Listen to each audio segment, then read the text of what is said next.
Tenemos una charla magistral con un artista que queremos acá mucho en el Museo Nacional de Arte. También va a ser una buena circunstancia, ocasión para invitarles a una actividad que también vamos a tener el 11 de diciembre con Cristian. Seguro él les va a comentar al finalizar, en el lapso de su charla magistral. Bueno, esta charla magistral, que tiene por título Recursos técnicos y conceptuales de la pintura, es en el marco de este Seminario Anual de Culturas Visuales, que tiene por título Revolución ante lo Bello y Vanguardias Estéticas en Bolivia. Creo que Cristian Laime es uno de los artistas contemporáneos jóvenes más reconocidos de nuestro país. Creo que las imágenes, el arte, las representaciones que trabaja Cristian son parte de nuestro imaginario colectivo, son utilizados en libros, vemos todo el tiempo en páginas, en redes sociales. Y creo que es muy importante que ahora el artista nos hable un poco, ¿no? Bueno, voy a leer de manera breve una semblanza de Cristian Laime, que es un destacado pintor boliviano cuya obra se caracteriza por una profunda conexión con sus raíces aymaras y una visión contemporánea del arte. Originario del Alto, Laime ha dedicado más de una década a explorar temas de identidad, tradición y modernidad con una crítica y emotiva identidad hacia la cultura boliviana. Su estilo combina simbolismo, realismo y abstracción, creando composiciones que dialogan entre lo ancestral y lo urbano. Entre sus logros más significativos está el haber sido reconocido como Caballero de las Artes y las Letras de Francia, un honor que refleja su impacto en el ámbito cultural internacional. Laime ha presentado exposiciones notables como Natura y Mundo, donde aborda desde la conexión con la naturaleza hasta la cotidianidad de los mercados populares de La Paz y el Alto. Su obra más reciente, Las Formas del Tiempo, celebra el bicentenario de Bolivia y rinde homenaje a su identidad cultural a través de piezas que exploran la relación entre historia y modernidad. Justamente esta exposición, Las Formas del Tiempo, va a ser parte del Museo Nacional en el programa de diciembre. Con una técnica impecable y una narrativa vibrante, Cristian Laime se ha convertido como una voz esencial del arte boliviano contemporáneo. Antes de comenzar con la charla magistral de Cristian Laime, quiero pedirles por favor un aplauso para Cristian. Gracias, Cristian, el micrófono es tuyo, muchas gracias por aceptar la invitación. Bueno, muy buenas noches a todos, bienvenidos a esta charla, ¿no? Tengo que decirles tres cosas, básicamente.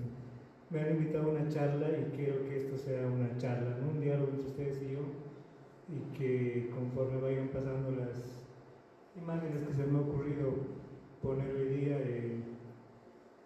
si tienen una consulta, una duda, una idea que se les ocurra, no duden en decirme y yo voy a estar atento de manera que esto sea más fluido y no sea un discurso autoritario de mi parte, sino que vayamos generando conceptos e ideas, ¿no? Y es el objetivo de mi presencia hoy aquí. Y bueno, podemos comenzar. Bueno, este es el título, ¿no? de la charla esta, que es Recursos técnicos y conceptuales en la pintura, ¿no? Muy bien. Se me ocurrió en primer lugar hacer una especie de responder ciertas preguntas que casi siempre me hacen, y siempre he respondido de manera improvisada, que no se me haya ocurrido una palabra más sencilla de responder, ¿no? Y son estas tres preguntas. ¿Cómo iniciaste en la pintura? Y se me ocurrió que sería buena idea buscar mis orígenes, ¿no? Yo les voy a hablar acerca de esto, de las técnicas y los conceptos, pero que nacen de mi experiencia propia, ¿no? Si bien uno es estudiante de la academia, de la carrera de artes plásticas, son conceptos y son teoría, pero yo las he aplicado y de la teoría al hecho es muy diferente, ¿no? Y esta experiencia personal que yo he tenido es la que les voy a comentar esta noche. Y bueno, mis inicios en la pintura son bastante arcaicos, decirlo, ¿no? De mi historia personal. No recuerdo cuándo fue la primera vez que pinté o cuándo fue la primera vez que dibujé, y sin embargo esta es una de las más antiguas que he encontrado, Supongo que era un niño que estaba entre los 5 u 7 años, cuando la memoria todavía no es muy fuerte, ¿no? Pero sí esa necesidad de querer pintar algo, ¿no? De transmitir. En las primeras enseñanzas de la escuela que uno tiene. En cuanto a materiales, veo que he agarrado un pantalón blanco, por decirlo lienzo, ¿no? Casualmente era de algodón, así que estaba bien. Y una de las técnicas principales que te enseñan en la escuela, que es el acrylex, ¿no? Y bueno, eso en cuanto a los materiales, ¿no? Supongo que hubieron pinceles o algo así, básicos, ¿no? Y en cuanto al concepto, a la idea de la pintura de esta obra que yo puedo ver, ahora yo no sé quién fue ese niño, ¿no? Yo no sé qué estuvo pensando. Yo creo que un niño es de los artistas el más intuitivo, ¿no? El que más hace las cosas por hacer. Y es a lo que yo mayormente voy. Vemos un niño, ¿no? Que seguramente vive en el Alto, en una ciudad casi semidesértica, que seguramente anhela el campo, ¿no? Anhela la naturaleza. Y vemos ahí, ¿no? Veo un buen dibujo de un zorro y algo que parece un conejo, una vizcacha, algo así. Y en cuanto a concepto hay algo triste, ¿no? Hay algo trágico. Va a suceder una cacería, ¿no? Alguien va a morir ahí en esa pintura. Y bueno, en eso me baso en cuanto al concepto, ¿no? Y bueno, la segunda pregunta es, ¿qué influencias marcan tu estilo y tu evolución? Yo creo que ya por demás estaría decir que son los grandes maestros, Caravaggio, Rembrandt, Rubens. Eso lo sabemos todos, ¿no? Creo que es influencia de todos los que nos hemos formado en materia de arte. Y bueno, en cuanto a la técnica y la estética a través de los años, es eso, es una evolución en busca de una técnica, ¿no? En busca de ser virtuoso técnicamente. Siguiente, por favor. Y bueno, aquí nos encontramos supongo que unos 10 años más adelante. Vemos que hay una especie de evolución en cuanto al manejo de la pintura. Ya de por sí esto es un lienzo, es un bastidor y es en óleo, ¿no? Pero básicamente es el mismo concepto, ¿no? Es la naturaleza, la búsqueda de la naturaleza. Y en cuanto a concepto vemos el mismo componente trágico, ¿no? Yo creo que era un niño bastante retraído y con miedo, ¿no? La persecución. Y alguien también va a morir en esta pintura, ¿no? ¿Alguien tiene alguna duda antes de que pasemos a otra imagen? No, vayamos rompiendo el siguiente, por favor. Y bueno, aquí básicamente ya nos vamos a entrar en un tema más teórico. Los recursos técnicos en cuanto a la pintura nacen de lo que yo he aprendido pintando, ¿no? Uno no puede pintar en base a la teoría y al día siguiente pinta como maestros, digamos, ¿no? Es la prueba y error, prueba y error, prueba y error. Y así han pasado 10 años y 20 años. Y les puedo contar una anécdota, ¿no? Que esa obra que ustedes ven ahí abajo es la de la izquierda, es merecedora del Gran Premio del año 2018, Pedro de Murillo. Para ese entonces yo era una especie de pintor de closet, ¿ya? Yo no pintaba todo el tiempo, trabajaba medio tiempo y la otra mitad del tiempo estaba terminando mis estudios en la carrera de Artes Plásticas en el Alto, en mención de escultura. Sin embargo, me llegaba en las noches a mi casa y me ponía a pintar, ¿no? Ya era, creo que la quinta vez que participaba en ese concurso. Se me ocurrió la idea, el concepto, y bueno, cada noche llegaba a pintar a mi casa y en una de esas me doy cuenta que me había hecho pizarría con el tiempo. Ya mañana era la entrega de las obras, el último día de entrega de las obras.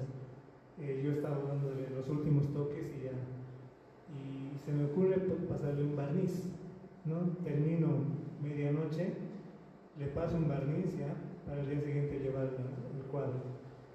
Bueno, me voy a dormir, entro al día siguiente al taller y me doy cuenta que este barniz nunca lo había usado, era nuevo. Estaba experimentando las primeras veces con materiales de alta calidad. Sucede que este barniz había tenido trementina y las últimas capas de la pintura se fueron chorreando, ¿no? Entonces se fueron chorreando de tal manera que yo llego y casi me pongo a llorar porque esa no era la intención de mi cuadro, ¿no? Por ejemplo, esas letras, en las polleras acá no se ve, pero hay algunas transparencias que en las manos hay como que se nota el dibujo todavía del carbón. Y bueno, era como un retroceso de una semana de trabajo, ¿no?, que yo tenía ahí. Y bueno, aún así terminé enrollando la tela. Era un bastidor grande, hagamos cuenta de este banner de acá atrás, 2 metros por 1,80 aproximadamente. Y bueno, con mi mamá salimos de la casa y en un rollo llegamos a la Plaza Alonso de Mendoza y nos pusimos a armar ahí el cuadro, ¿no?, en plena plaza. Y bueno, con la prisa que llevaba, armamos el cuadro. Yo manejo engrampadoras, ¿no? Y sucede que en una de esas nos descuidamos y plaf, el cuadro al piso, ¿no? Y es conocido, la Plaza de los Mendoza es llena de palomas y todas esas cosas. Entonces ahí había un montón de cositas de paloma. Se cae el cuadro llena de piedritas, de cositas de paloma. Y tuve que limpiarla y con eso peor se empezó a borrar.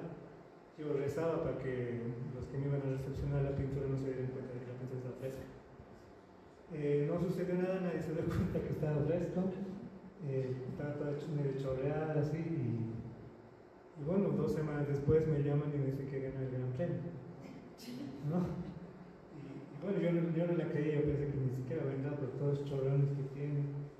Pero sucede, y es algo que me sucede muy habitualmente, de que yo pinto emocionalmente alguna cosa que se me ocurre en la cabeza y después, posteriormente me doy cuenta de ciertos conceptos que estaban ahí, pero que no estaban planificados en un inicio. Según los criterios del jurado, en esta pintura había una soltura de la pintura, ¿no? Había una gestualidad, una inmediatez, una frescura que en un principio no era mi intención hacer, ¿no?, pero se dio posteriormente. En cuanto a las letras, ahí dice nacionalización, democracia, asesino, justicia, parecieran manchados de sangre, ¿no?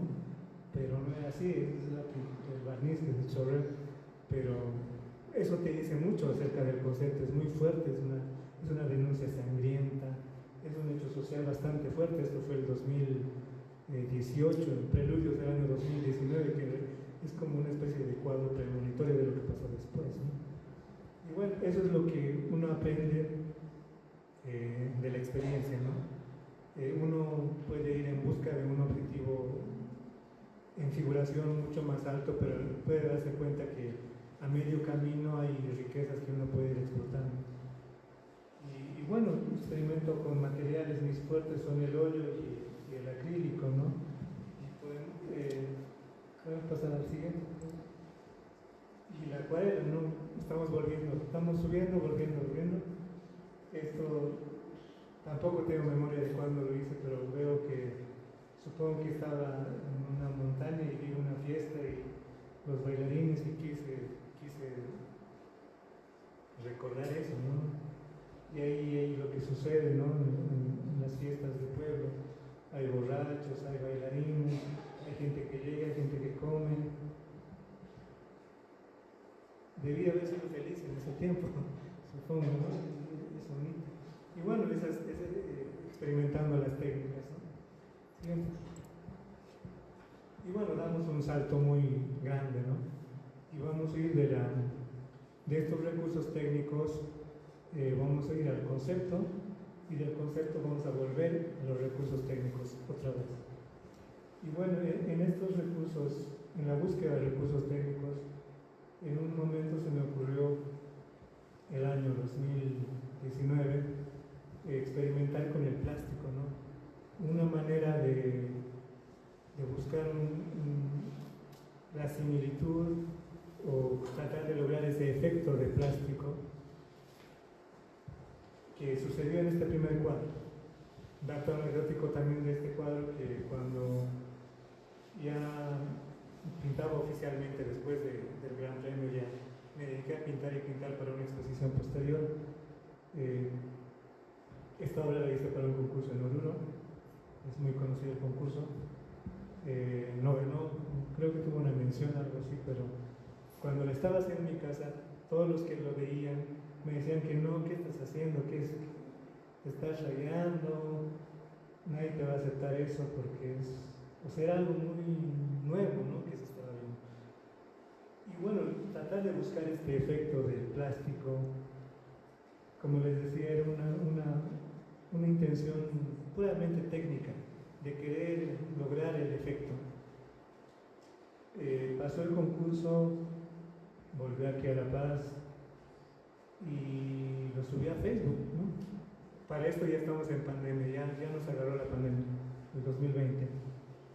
Y sucede que se va haciendo como que compartiendo, la gente lo ve, y caigo en cuenta de que esto tenía una carga simbólica bastante fuerte, que en un principio no tenía nada que ver.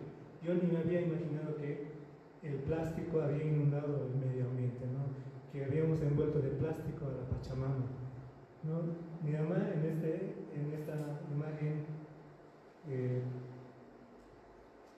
evoca a la Pachamama, ¿no? Es la Pachamama encarnada, a la que yo en un momento de inspiración supongo que la envolví de plástico, ¿no? Pero una vez después ya te das cuenta de que eso tiene una carga simbólica fuerte, ¿no? Y vamos a los recursos conceptuales, ¿no?, que ven en la pintura, que siempre tienen que ir de la mano.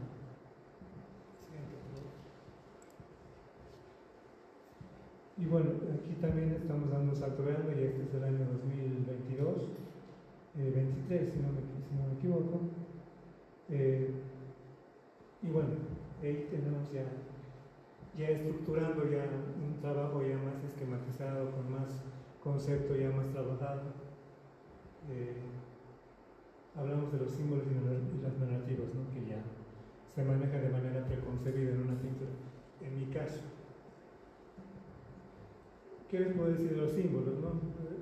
Podemos decir de los símbolos como el sombrero de la chola, la pollera, qué sé yo, la caja de cerveza, que ya es un símbolo en sí mismo.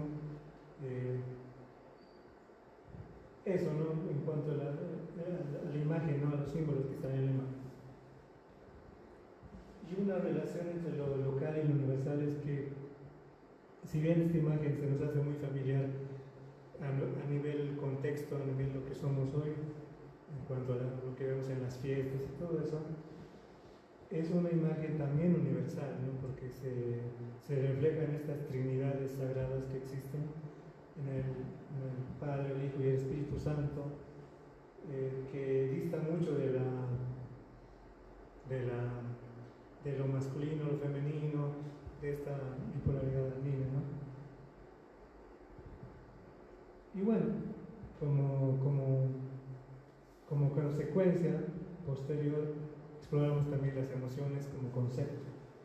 Podemos ver una mujer que está ebria, que está soñando, una mujer que está todavía ya feliz y te está invitando, te está haciendo parte de la pintura, y otra que está ensimismada, que está agradeciendo a la tierra, está chayándose a la Pachamama. Podemos ver ahí esa secuencia que podemos ver en las culturas ancestrales, ¿no?, de la capacha, el macapacha y el ajpacha, ¿no? Todo ese ritual sagrado, que también es pagano, que también es espiritual, es lo que somos hoy en día en cuanto al sincretismo cultural que tenemos, ¿no? Y esas cosas se pueden bien preconcebir o pueden suceder después al hecho de que un día se me ocurrió hacer 3 retratos de mi mamá en diferentes atuendos de folclore, ¿no? Y bueno, este es un recurso también ya conceptual, ¿no?, el manejo de la emoción en la pintura. El manejo de la emoción es una herramienta que usan los artistas, no sé si todos, pero creo que yo he tratado de buscar ese desarrollo en cuanto a mis trabajos, basándome, no qué sé yo, en las representaciones del Renacimiento, haciendo una especie de, ¿cómo se llama esta palabra? Reinterpretación, ¿no? Es una reinterpretación de la Última Cena que podemos ver a continuación, por favor, más detalle. Esta es una obra grande, ¿no? Es de 3 metros por 1,65 aproximadamente, en el que están 13 señoras de pollera que son todas mi mamá, todos son sus retratos, que sin embargo no están haciendo algo precisamente religioso, ¿no? En una escena que debería ser del ámbito religioso, ¿no? Esto es, son señoras que están compartiendo unas cervezas, están amenizando, están felices, están vivas. Y hasta el día de hoy no le encuentro un título, le he tratado de buscar, pero le hemos puesto alguno que otro que se le parezca, pero no, hasta ahora no hemos encontrado un título, a ver si a alguien se le ocurre. Y cuando les decía de que los conceptos ya están de manera intuitiva, yo nunca me había imaginado preconcebidamente, o sea, no lo había planeado, ponerle los sombreros como si fueran halos de santos, ¿no? Parecen aureolas. Si ustedes se dan cuenta, ponen atención al detalle, los brillos de los sombreros parecían las aureolas de los santos, ¿no?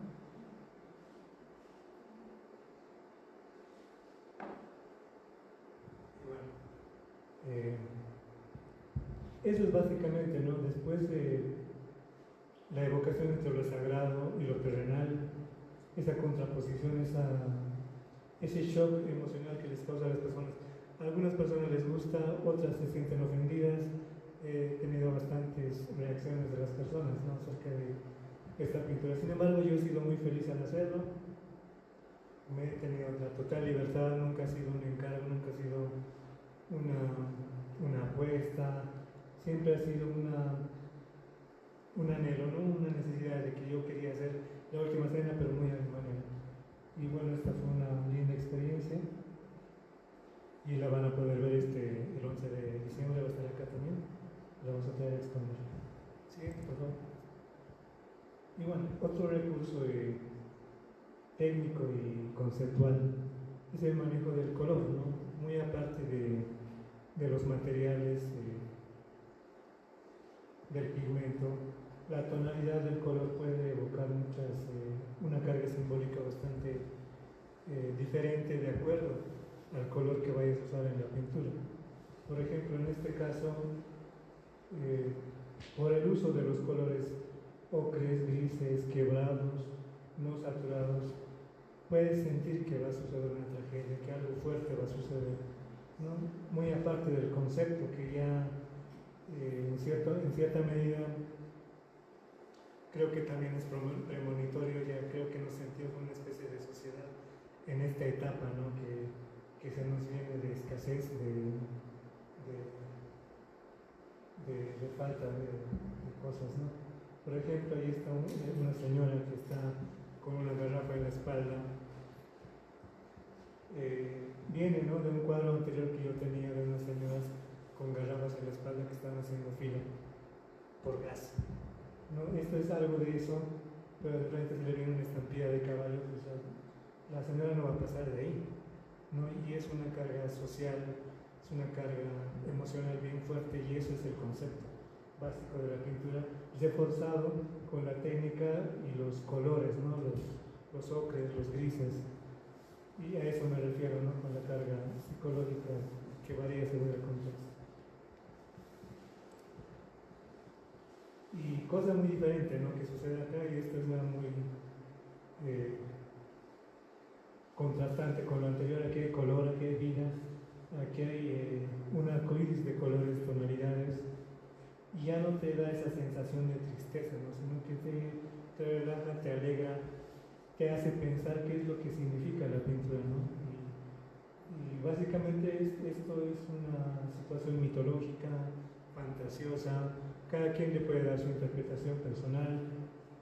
Sin embargo, para mí en un principio son sirenas de plástico, ¿no? Y es eso básicamente. Sí. Bueno, aquí tenemos también una contraposición de colores, una vez más. Les voy a repetir esto. Aquí no voy a mostrar obras de arte de los maestros, digamos, ¿no? Yo les voy a hablar de la experiencia personal, ¿no? De mi experiencia con la técnica y el concepto. Vemos colores fuertes, colores vibrantes, que te llenan de orgullo, se podría decir, que te enaltecen, te hacen sentir orgulloso. Y al centro ponemos una imagen gris que te retrotrae, que te pone triste, que te hace pensar. Eso en cuanto al manejo de las tonalidades del color, ¿no?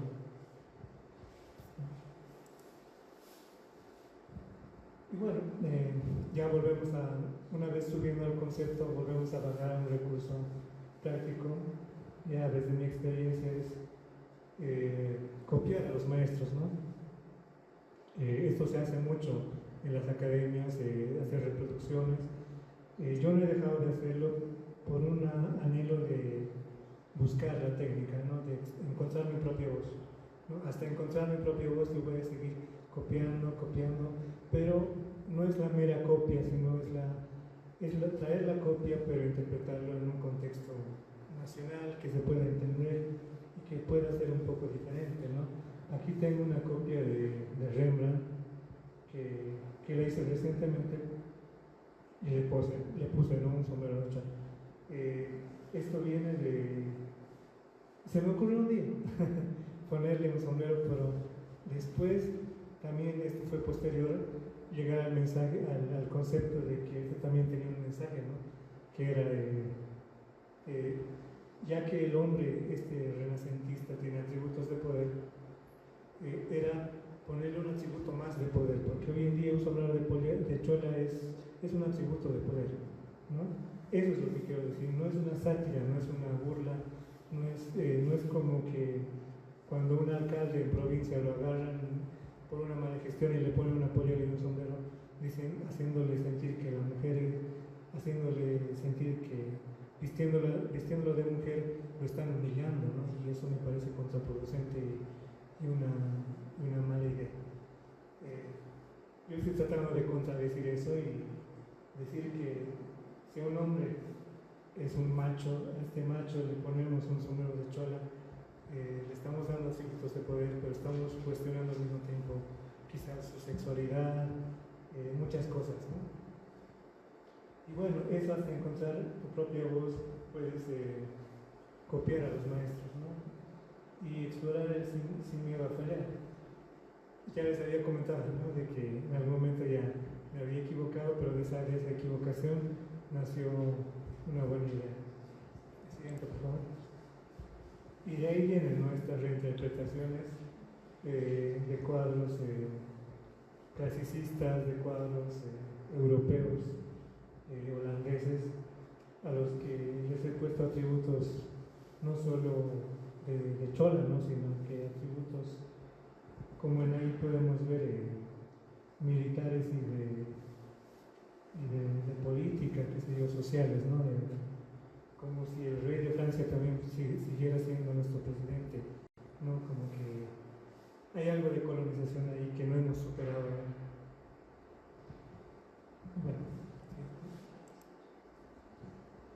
Bueno, ese tipo de reinterpretaciones puede ser que en un momento dado nos pueda llevar a generar una nueva obra, ¿no? Un nuevo concepto. Como podemos ver ahí a la derecha, eso ya no es una reinterpretación, sino que es una obra pura, ¿no? Que ya es netamente obra mía, que ya no lo he copiado, y que tiene al mismo tiempo una carga conceptual bastante fuerte, ¿no? Que es una mujer guerrera, es una mujer colonizada, ¿no? Es una mujer indígena colonizada en toda su esencia, ¿no? Solo su cuerpo le pertenece, ni sus prendas son suyas, son una imposición de la colonia, ¿no? Todo ese discurso social también se transporta a este honorable que podría ser un alcalde de La Paz tranquilamente, es satírico, pero también es político, es bastante fuerte, ¿no? Sí. Y bueno, como les iba diciendo, ese seguimiento secuencial de hacer copias de reinterpretaciones, llega un momento en el que ya no tienes esa necesidad de reproducir una pintura del siglo XVI para hacer tu propia obra, ¿no? Tu propia reinterpretación social. Podemos ver aquí ¿cómo se llama? Melgarejo, ¿no? Sí. A Melgarejo con un sombrero de chola, ¿no? Bastante boliviano se ve, pero el título de esta obra era Hijo de Bolivia, ¿no? Hay un acápite en algún texto de los historiadores en el que lo denominan Hijo de Bolivia. Es lo que yo le he puesto como título. Y bueno, se ve bastante presentable, honorable.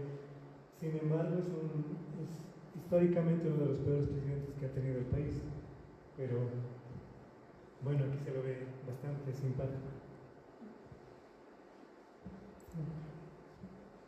Y bueno, ya les decía, una vez reinterpretando estos hechos históricos de siglos pasados, lo ponen uno a repensar, ¿no? Estas obras ya no han sido nacidas de la noche a la mañana, sino tienen una construcción preconcebida, ¿no? El concepto ya viene antes de la pintura, ya queriendo hablar de temáticas sociales, ¿no? Del concepto de colonización, del concepto de la conquista de América.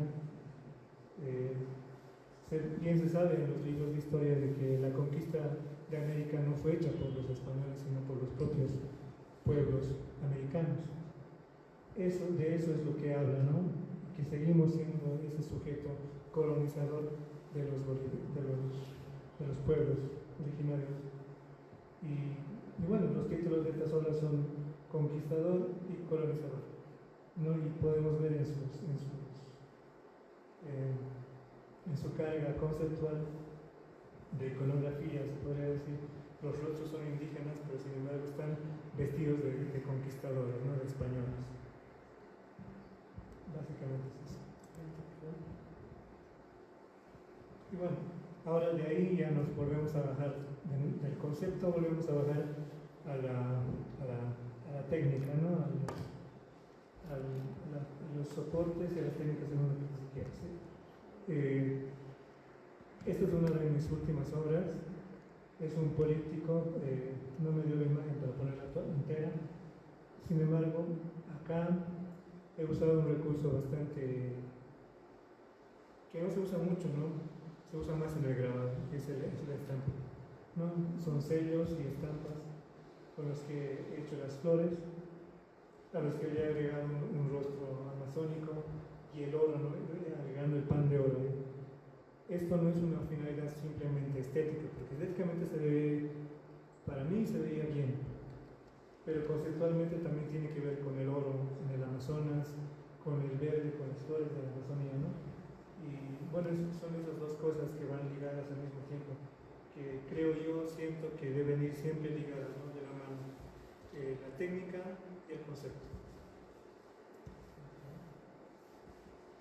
Y de ahí evoluciona, ¿no? Este hecho de las estampas de las flores que eran tan habituales como lo del plástico, ¿no? Era tan habitual que no nos damos cuenta que podía tener un carácter estético funcional, como en este caso estas flores que están presentes en la ropa, en los estampados de las poleras, de las mantas, y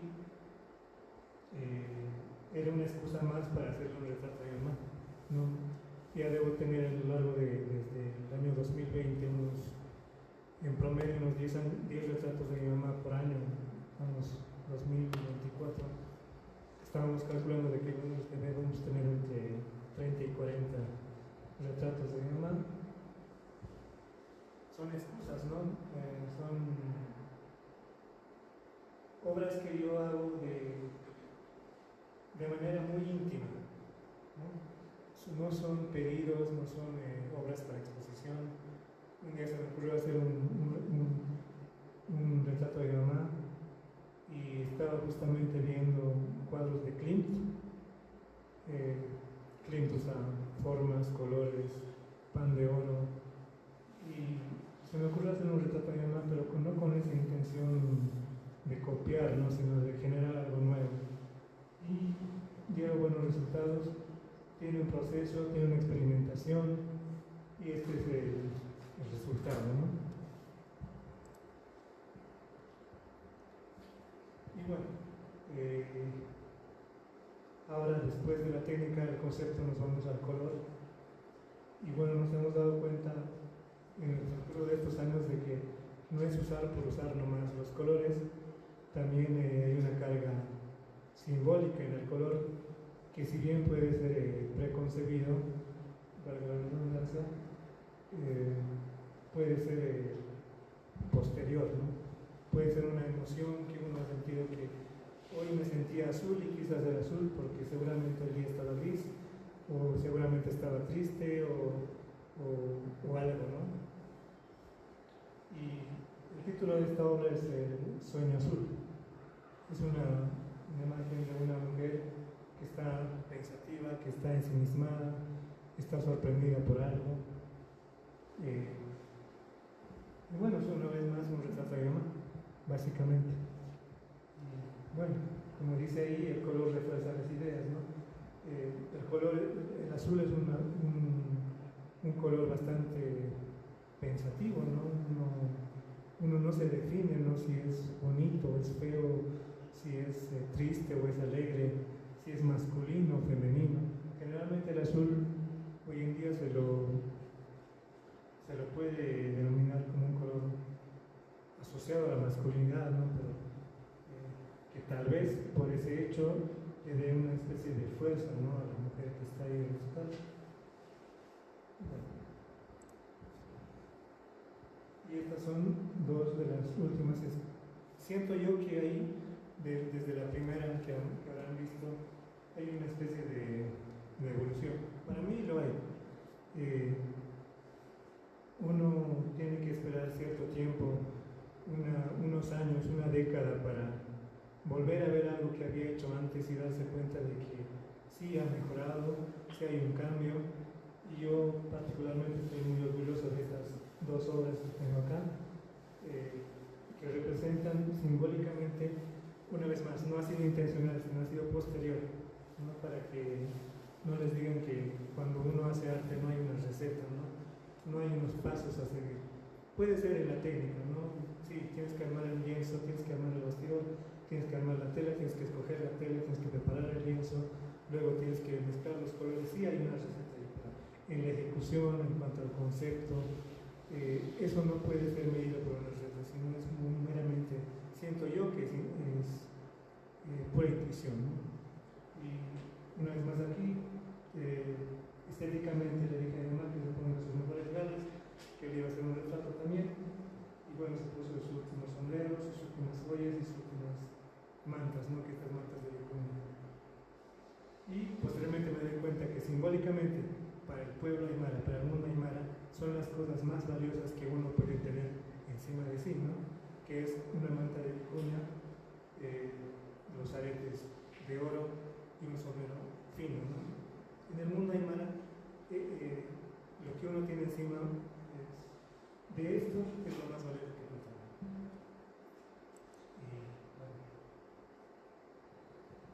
tener. Aquí hemos dado una vuelta de 360 grados, ¿no?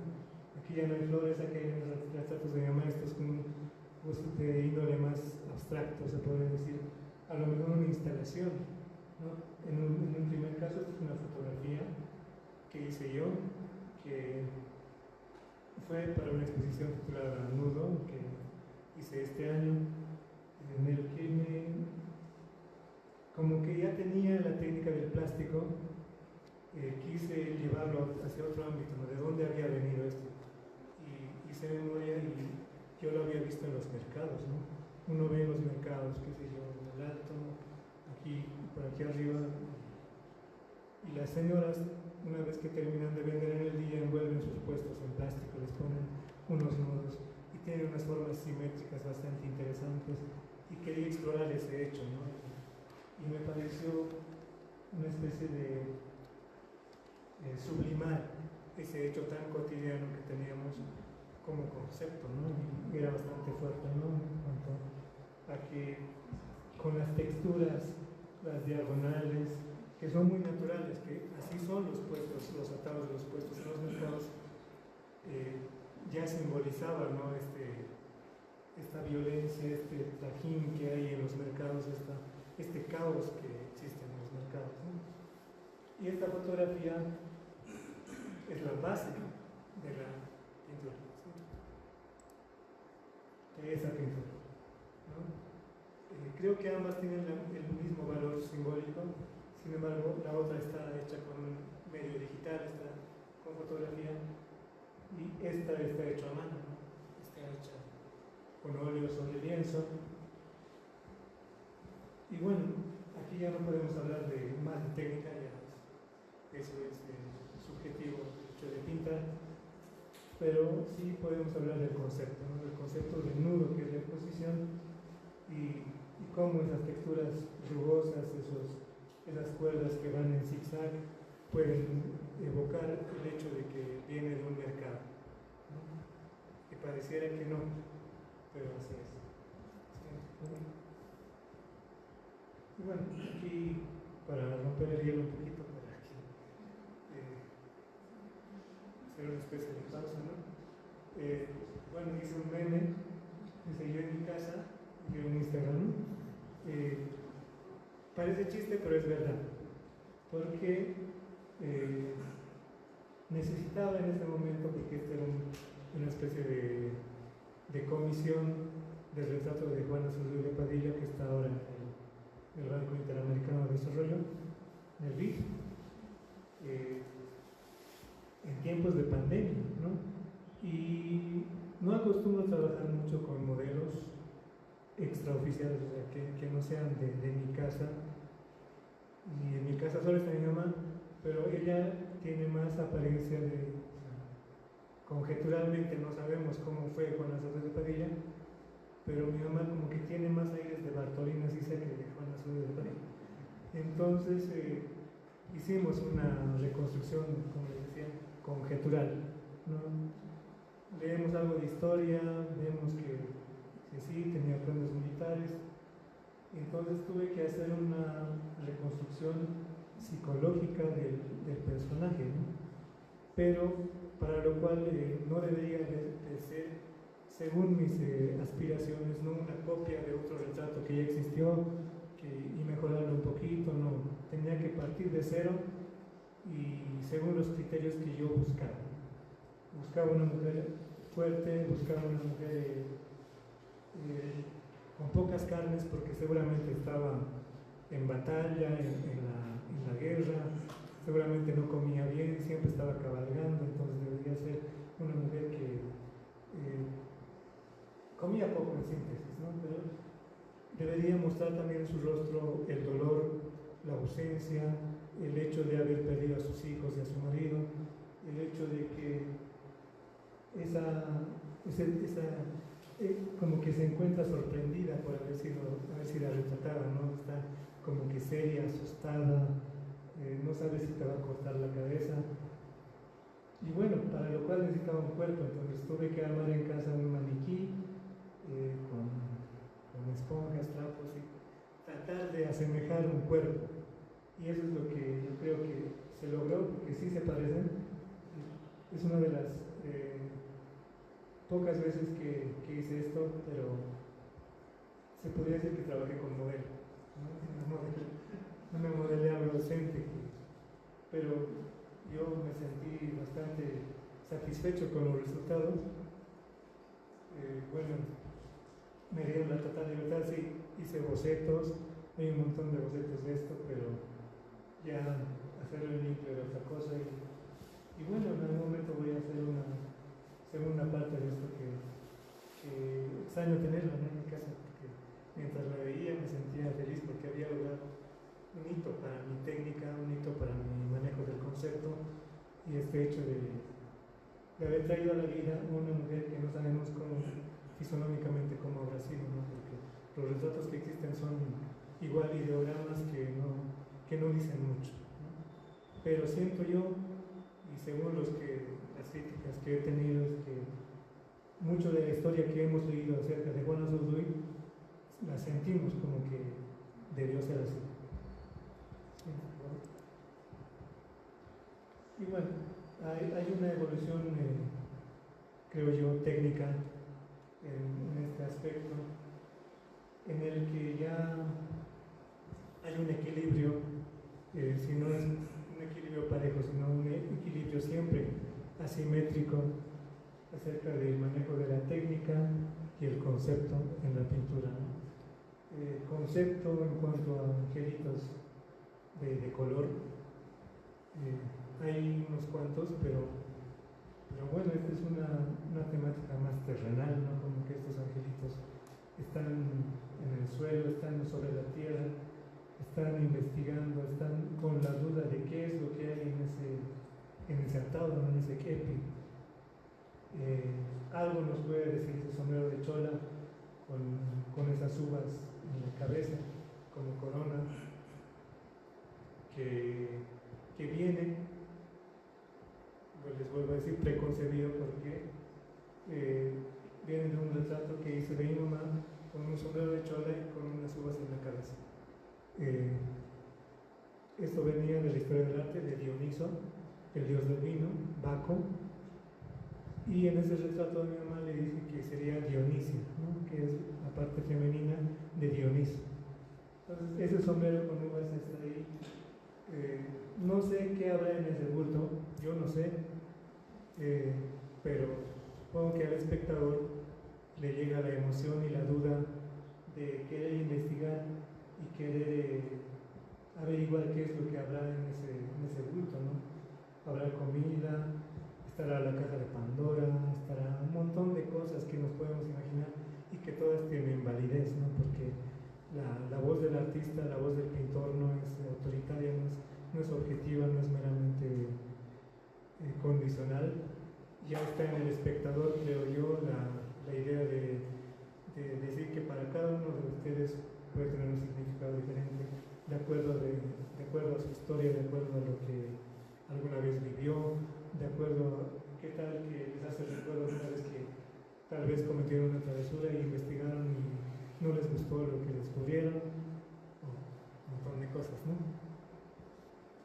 Y bueno, eso es. Y bueno, ya llegando casi a la parte final de mi intervención en esta charla, que ha sido más casi de mi parte, supongo que en algún momento harán preguntas. Bueno, ¿no? Se me ocurrió esa frase, ¿no? Que dice: para mí la pintura es un diálogo siempre constante entre el corazón y la mano. El concepto, que es el alma de la pintura, nace también del alma, ¿no? De uno mismo, pero la técnica es lo que lo lleva al lienzo y lo transforma en arte, ¿no? Ese equilibrio constante creo yo que siempre debe existir en una obra de arte, cualquiera que sea la técnica, sea escultura, instalación, acuarelas, no siempre buscando esa prodigiosidad en cuanto a la técnica. Esa es una experiencia muy personal. Para mí, yo no busco llegar al hiperrealismo, sino llegar a un realismo constante que exprese las ideas que yo tengo y que sean entendibles, ¿no? Y que bueno, después el resultado es diverso. Y bueno, esta es una de las últimas pinturas que tengo, que también va a estar expuesto este 11 de diciembre aquí. Ahorita les hago la invitación para el 11 de diciembre. Tenemos una exposición, Las formas del tiempo, titula. Bueno, la búsqueda de conceptos grandes, así inmensos. Creo que las formas del tiempo es un concepto demasiado grande. Voy a tratar de tocar algunas cosas y que bueno, y que espero que como hoy los que vayan a espectar esa exposición se vayan con más dudas que respuestas, ¿no? Y que sigan explorando, y creo que ese es el objetivo último de la pintura, ¿no? Que es preguntarse cosas, ¿cierto? Y también esta es una de las pinturas que van a ver en la nueva exposición. Esta tiene un antecesor que habla de la metáfora del tiempo, ¿no? De cómo el plástico se va a quedar por milenios, al igual que la piedra, ¿no?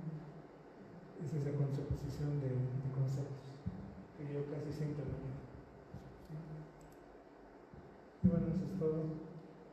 Y terminan los aciertos y los desaciertos, ahí terminan ese rincón enrollados. Ese es el trabajo de los años que uno tiene y que espero continúe por más años y que sigamos experimentando, ¿no? Gracias.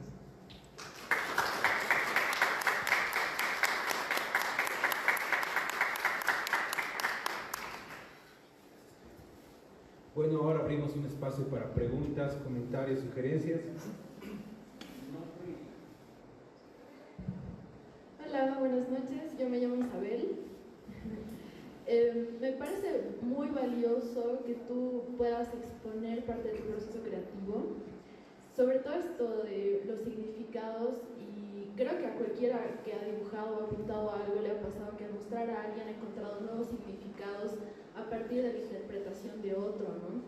Y yo creo que en realidad los significados se construyen así, o sea, sobre todo cuando es expuesto en público, y tú que has expuesto así a grandes públicos y que has sido mediático, creo que la construcción de los significados a través de tus obras ha sido ya colectiva, ¿no? Entonces, bueno, para empezar, me parece hermoso que tú tengas la humildad también de decir, yo nunca lo había imaginado así, pero me lo dijeron y tiene sentido, porque es algo que ocurre.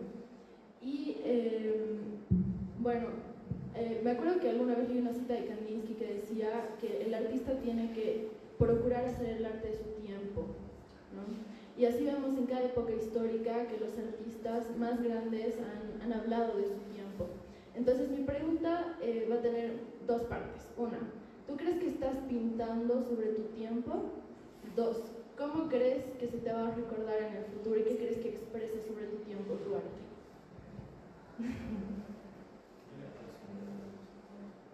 No sé si tenemos más preguntas. Vamos pimponeando, ¿no? Sí. Bueno, gran pregunta. Me encanta tu pregunta. Siento que, lo digo, en mi perfil de Instagram, digo, el arte es mi máquina del tiempo. Y siento yo que creo que el anhelo más grande que yo tengo es que, como vemos ahora, obras de hace 500 años, dentro de 500 años, vean mis obras. Obviamente a mí ya no me van a ver, obviamente nosotros ya no vamos a estar acá, sino que vean esas obras y que vean y que sientan qué es lo que nosotros hemos sentido en esta época, ¿no? ¿Qué somos? ¿Quiénes somos? Y hasta hace unos años nos preguntábamos si teníamos una identidad, quiénes éramos, pero creo que hoy en día ya sabemos quiénes somos, y creo que los artistas, no solo los pintores, los escultores, diferentes ramas, poesía, música, todos están diciendo algo de nuestra época, y creo que en el futuro eso va a ser una especie de máquina del tiempo, y que ahí van a ver qué es lo que nosotros sentíamos, qué es lo que queríamos, cuánto yo quería a mi madre, cuánto quería hacerla eterna, ¿no? Ese es el objetivo básico de mi pintura. En síntesis, que el rostro de mi madre, el que yo he visto, lo vean futuras generaciones, lo vean dentro de 500 años, y que se sientan conmovidos como yo me siento hoy en día. Tal vez no se puede expresar, pero creo que se puede sentir, y eso es lo básico que manejo en la pintura, no como concepto, es la emoción. No sé si tenemos más preguntas.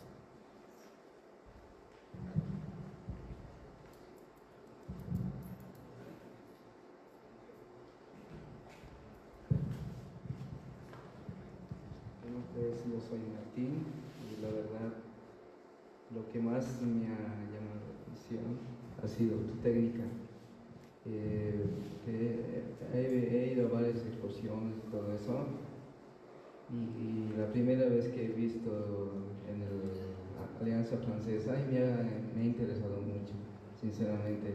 el realismo que manejas, los brillos, los tonos, todo eso. Y pues ahora quiero hacerte dos preguntas, ¿no? Y quisiera saber cómo haces, o sea, hace datos me dijiste que haces bocetos para cada obra y a uno de ellos he visto que parecía digital que has hecho, o sea, le has sacado una imagen y le has sacado foto o algo así. Por eso quisiera saber eso, ¿cómo le haces tu composición? O sea, ¿cómo armas tu composición de cada obra que haces, digamos? Y la otra forma, y la segunda pregunta sería, ¿qué tela utilizas? ¿Qué tela utilizas? Y porque se piensa que en una sola capa le haces, ¿cómo se podría decir esto? En un solo tiempo parece que lo haces, no lo haces por capas. Sí. Bueno, en cuanto a bueno, las dos preguntas te las voy a responder en una. ¿Ya? En cuanto al boceto, sí, eso es relativo. Hay obras que necesitan boceto, ¿no? Que, digamos, pues se me ocurre algo, pero lo voy pensando y le hago un bosquejo, ¿no? Y voy desarrollando ese bosquejo. Bueno, el boceto que todos conocemos, ¿no? Un dibujo, después lo cuadriculamos y lo vamos a ampliar. Y ahí le ponemos, qué sé yo, conceptos, ya lo trabajamos, ¿no? Tenemos un guión. Pero se da el caso de que hay obras que no tienen boceto, ¿no? Que un día se te ocurrió o estaba ahí, de casualidad salió y, como te decía, el concepto de guión después. Como son este hecho de la fotografía del plástico que has visto. Nada, está la idea, no en mi cabeza, de un bulto de mercado. Obviamente hay fotografías de bultos de mercado como referencia, pero yo agarro una caja, le envuelvo de plástico de la mano como si estuviera mandando un bulto de mercado. Le saco foto a eso y la foto inmediatamente se convierte en boceto. ¿Para qué repetir ese doble camino? ¿No? Ya tienes la foto, vuelves a dibujar, vuelves a hacer los escudos. Es un ejercicio como que redundante que no tiene mucho sentido. Como un sentido de registro tal vez, si tienes el plástico y dibujas, ¿no? Como modelo. Pero ya tienes la foto, pasar eso al lienzo y pintarlo y tratar de lograr el efecto del 3D, de volumen, todo eso. En cuanto a la segunda pregunta, que sí, casi siempre trabajo en una primera mano, ¿no?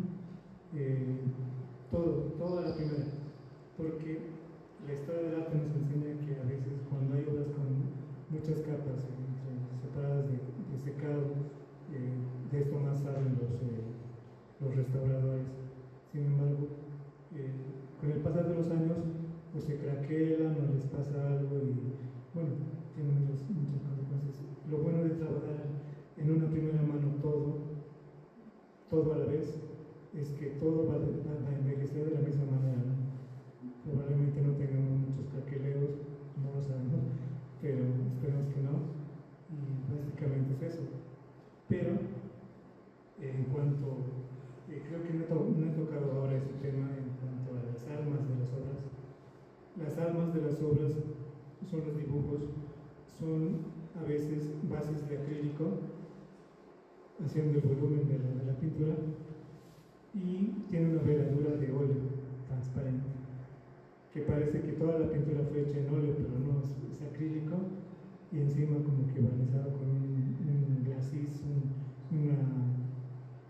una veladura transparente de óleo. ¿Qué es lo que pasa en las obras que decir que podemos poner?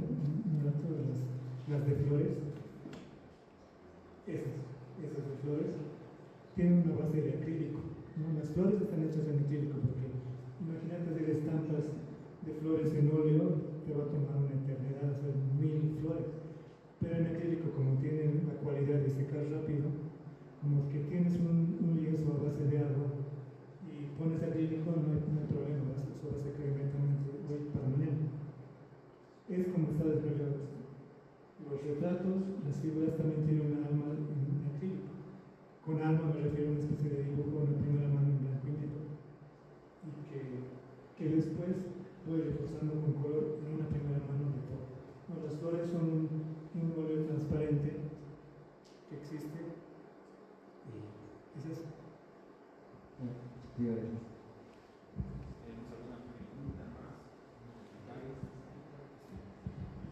buenas noches. Mi nombre es Roger Flores. Bueno, tengo dos preguntas, ¿no? Con respecto a las dimensiones, muchas veces para nosotros que estamos comenzando, ¿no? En el arte, significa reto, ¿no? Retarse. A veces un lienzo en blanco nos consume, ¿no? No sabemos qué hacer, entonces, ¿qué consejos nos darías en ese aspecto? El segundo es, si alguna vez has recibido críticas, ¿no? Sobre tu serie de los presidentes con sombreros de chola. Muchas veces los aymaras, ¿no? Somos críticas, ¿no? De por qué tiene que combinar con otras, no sé, culturas, por decir. Si has recibido críticas sobre ello y cómo has reaccionado ante ello. Si es así. Ok. Podemos poner la imagen de los presidentes. No hay unas caras. Bueno, sí, los aymaras somos muy contradictorios, muy rudos a veces en nuestras interpretaciones, pero creo que sí somos eso, ¿no? Básicamente somos un choque de culturas, ¿no? En un principio este sombrero de chola no es originario de nosotros, ¿no? Es una imposición, se podría decir, no, creo que no es una imposición, es un gusto adquirido por las damas de colegio, que tiene su origen, teóricamente su origen es muy variado. No sabemos a ciencia cierta cuál es el origen, pero sí sabemos que tiene un antecedente, ¿no? Que son los sombreros ingleses, ¿no? Estos bombines. Más allá de eso, el hecho de que hoy en día este sombrero tiene una connotación femenina, yo le doy un carácter de poder, ¿no? De empoderamiento femenino, quitándole ese discurso casi que ha sido todo el siglo XX y XIX del machismo, ¿no? De este machismo absoluto, que ¿quién más macho que Melgarejo, ¿no? Entonces, ponerle un sombrero de chola creo que es una ruptura de discurso, creo que no anecdótico sino necesario, ¿no? Creo que necesitamos este tipo de imágenes satíricas, pero al mismo tiempo que tienen validez, ¿no? Básicamente es eso. Y sí, ha habido críticas. Un dato anecdótico que te puedo contar es que recientemente tuve una comisión para la Casa de la Libertad. Una familia de un expresidente de facto quería que su abuelo, que era un militar, esté en la sala de los presidentes. Me comisionan, me buscan en Instagram, no ven mis fotos. Los horas que hago y me dicen si puedo hacer un retrato para su papá, pero yo no lo hice con esa intención de mala fe. Yo hice por el hecho de querer, porque no había muchas referencias de su rostro, no había de perfil, algunas estaban medio casual, su imagen oficial como que no era muy nítida. Entonces yo hice, por una necesidad mía de querer lograr el objetivo, hice 3 retratos, ¿no? Uno de los 3 se va a parecer más y ese es el que le voy a entregar. Hice los 3 y uno me salió como que muy delgado, el otro que me pareció muy cachetón y el tercero estaba ideal. No le pusimos sus atributos militares, como se ve acá en una banda presidencial, medalla con lo de los Andes, y se lo entregué muy bien. Y bueno, tenía 2 retratos más, ¿qué iba a hacer con ellos, no? Y bueno, picardía mía, les aumenté un poco de peso, les puse más barba y les puse típicamente sombrero de chola. Y bueno, se me ocurrió tener una exposición, se me ocurrió postearlo en Facebook, en Instagram y bueno, la señora cuando vio puso unos caritas sorprendido, ¿no? Y bueno, yo creo que tal vez se sintió ofendida, pero bueno, no está hecho con esa intención de ofender, sino que de dar un discurso social, ¿no? Y bueno, espero que con eso. Y bueno, en cuanto a los formatos grandes, eso es, qué sé yo, una expresión meramente personal, ¿no? Hay personas o artistas que tal vez les gusta hacer formatos pequeños,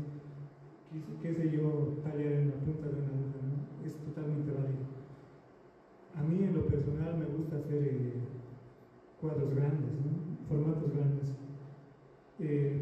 Formatos grandes que están limitados por el mercado, porque en el mercado nacional no encuentras lienzos arriba de los 1,60, ¿no? Máximo, hasta algún momento hubo 1,80, pero después de que ya no hay dólares, ya no hay importaciones, las telas ya no encuentras. Cuando fui a París, fui a una de esas tiendas y me encontré con telas de 3 metros de ancho. Entonces, menos mal que fui sin ropa, así con lo que tenía puesto, me compré maletas y agarré todo lo que pude y en maletas me traje telas de 3 metros que estoy guardando para alguna ocasión especial. En algún momento tuvimos un proyecto con el Centro de la Revolución Cultural acerca del Gran Poder. Para lo que se me ocurrió, porque era libre, se me ocurrió hacer un cuadro el más grande que podía.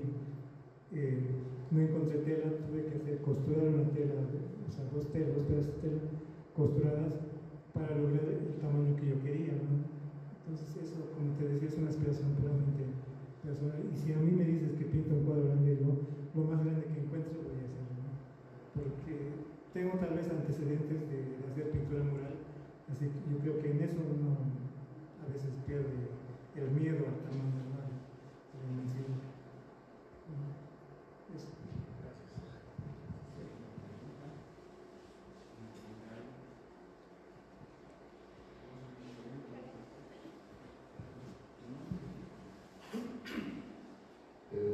Buenas noches, mi nombre es Harold y durante la exposición mencionaste que en algunas ocasiones sueles hacer estudios a antiguos maestros y mi pregunta es, ¿qué observas principalmente en ellos? Me refiero a cuestiones como la paleta, la narrativa, la técnica. Me refiero a eso. Sí, podemos una diapositiva antes de la clase. Una más. Ahí. Bueno, ese es un tema muy de referencia, ¿no? Porque uno busca a los antiguos maestros para aprender, básicamente. No solo la técnica o el dibujo o su manejo del color. Y en el proceso, muy bien puedes dibujar, pero en el proceso, en el tratamiento del color, te vas dando cuenta de que a veces lo que uno creía que era el cuadro no es lo que era, ¿no? Por ejemplo, en esta copia de Rembrandt yo me di cuenta de que Rembrandt sí hacía los fondos primero, porque así me resultó más fácil copiarlo, ¿no? En un principio yo hice una copia con colores aislados, ¿no? El dibujo y el color del ojo, el color de la piel, el color del pelo. Sin embargo, en esta ocasión, cuando hice el fondo primero, esquematicé el fondo y subyacente a eso, hice el dibujo y tratar de copiar la técnica, así, la pincelada de Rembrandt, me di cuenta que ya no había casi tocado la parte de la sombra, que ya era más del fondo, no solo hay unos oscuros ahí. Entonces te vas dando cuenta en el proceso de la copia que vas aprendiendo, ¿no? Que vas aprendiendo y que vas aplicando en tus obras futuras. Básicamente el aprendizaje yo creo que rescataría en cuanto a esto de copiar, pero para dar una especie de diferencia, validez, hacer una reinterpretación, ¿no?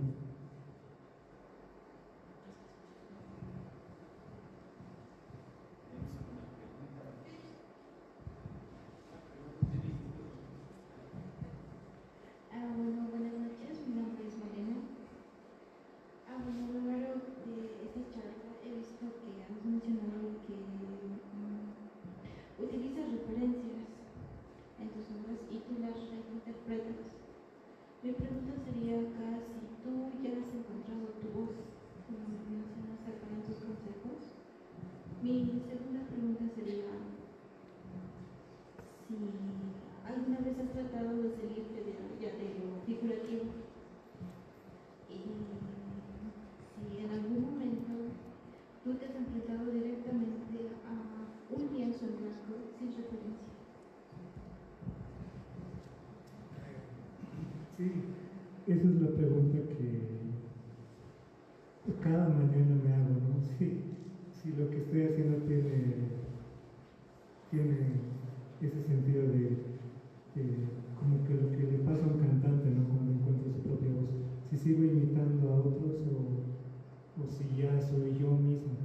soy yo mismo cuando que siento que yo tengo una manera de hacer las cosas, creo que más auténticas, ¿no?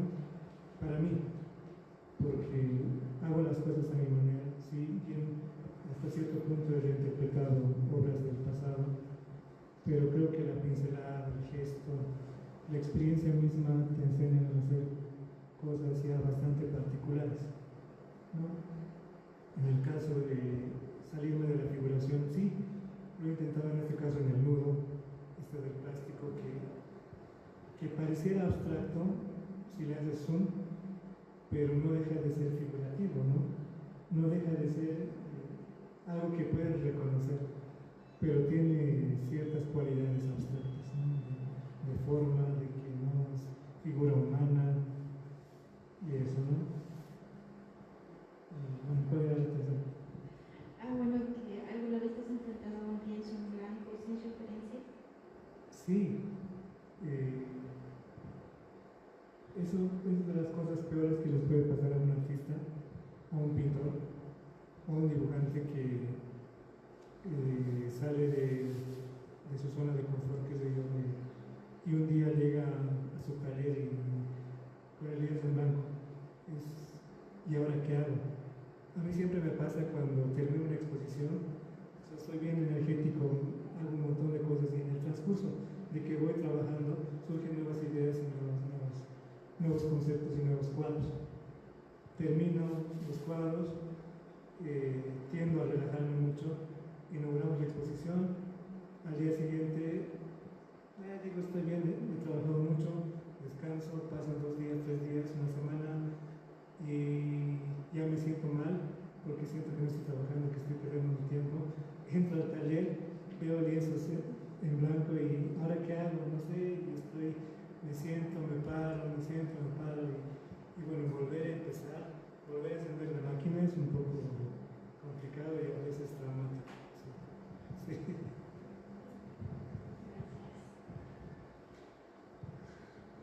No sé si tenemos alguna pregunta más.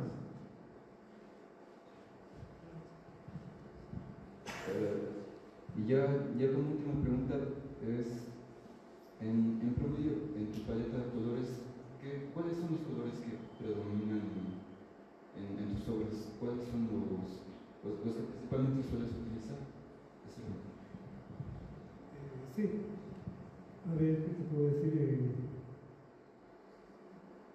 No me limito, casi siempre uso colores últimamente saturados.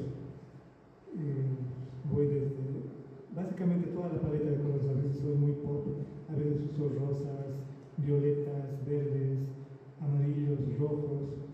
Si tú te das un vistazo por mis obras, yo creo que vas a ver toda la gama de colores habidas para ver, no en los fondos, ahí en todo lado de colores casi saturados. Sin embargo, te puedo decir si hay colores que no uso, ¿no? Que son el blanco y el negro. Te puedo casi prometer, no te puedo jurar, que nunca, bueno, desde que pinto casi profesionalmente, no he usado el blanco ni el negro, ¿no? El tono más alto es un amarillo de Nápoles y el tono más bajo es un azul de Rusia con cieno tostado. Negro no hay, blanco tampoco. Así que después todos los colores habidos por haber, yo le meto a todo, me encantan los colores. Soy a veces muy primaveral, muy así. Bueno, muchas gracias Cristian por esta conversación tan buena. Vamos a darle un fuerte aplauso a Cristian López, por favor. Querido Cristian, voy a invitar a la directora del Museo Nacional de Arte, Claribel Arandia Torres, para que te dé las palabras de un presente. Bueno, Cris, siempre es un gusto tenerte en esta que es tu casa, la casa de todos ustedes, compañeros y compañeras. El arte nos acompaña todos los días y a los que nos dedicamos a este trabajo, porque es un trabajo, pues este es su casa y este es el lugar donde tenemos que discutir precisamente estos temas. Muy agradecida, Cristian, de que nos acompañes en esta oportunidad. Un pequeño obsequio del Museo Nacional de Arte por tu trabajo, por tu desempeño, y voy a hacer la propaganda del caso. El Desde la Embajada de Francia va a ser el Caballero de las Artes desde ese día. Es que te vamos a decir Lord, Monsieur, ya no sé, pero también vamos a tener una exposición de sus obras. Así que están cordialmente invitados y muchísimas gracias, Cristian, por todo. Esta es tu casa, lo sabes, y la casa de todos los que amamos y hacemos arte. Muchísimas gracias por estar en este seminario. Mañana es nuestro último día y tenemos ponencias tan maravillosas como hoy. Los que no pueden acompañarnos en vivo, síganos en nuestras redes. Así que nos vemos mañana con este seminario que nos está trayendo mucho placer, mucho aprendizaje, pero por sobre todo mucho arte todos los días. Muchísimas gracias y muy buenas noches a todos y a todas.